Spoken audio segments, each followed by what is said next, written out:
This morning I was thinking about the whole idea behind why, especially evangelical Christians, talk about the passage that's talking about, not being of the world, being in the world but not of the world, and how a lot of times that ends up meaning that those Christians choose to isolate themselves from the culture, they like to call it. They like to get all fired up about the culture. Well, here's a news flash. We're all a part of the culture, because that's literally what the culture is people that live in a certain society. So saying that you're gonna be like countercultural, like, are you though? Are you? I think the best way to make an element of culture less abrasive or offensive or just not great is to be the one to make it better. So when you talk about being countercultural, I think the danger is that even if that's not what you mean, what you're implying is that you're going to separate yourself from the culture that you're living in and create your own. Which you see a lot with, like, Christian versions of a lot of things. And some of those things are good. I think, finding a devotional that is good for you, or wearing a funny t-shirt that happens to be related to Christianity, watching some type of video series that is from a pastor or some type of motivational Christian speaker. I think those things are fine. I think the danger is when that's all you do and you refuse to immerse yourself in the culture that you're living in. And here's why. We're all people just trying to get through every day.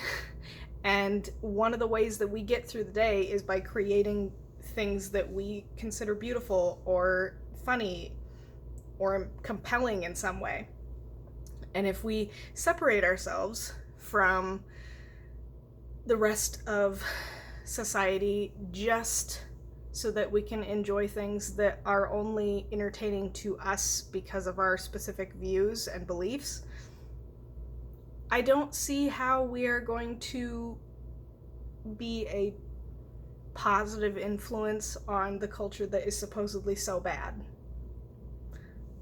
Because it kind of just sounds like you're saying, well, you're not a part of our club, so if you'd like to be evangelized to, go watch God's Not Dead 1, 2, or 3.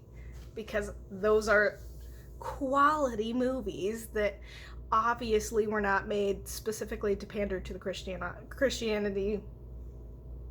Words are hard. Christian audience is what I'm trying to say. It's what I get for being snarky about one of my least favorite movie franchises. But the point I'm trying to make here is that I think we could learn a lot from the indie filmmakers who happen to have a faith in God and create art that is good and thought-provoking and does something for the community without being exclusive about it. And that's why I stray very far from Christian media for almost the entirety of my consumption of media, because most of it is just pandering to an audience of people that I don't find myself to be a part of. No matter how closely I follow Jesus, I will not see any appeal in art that is made just for me.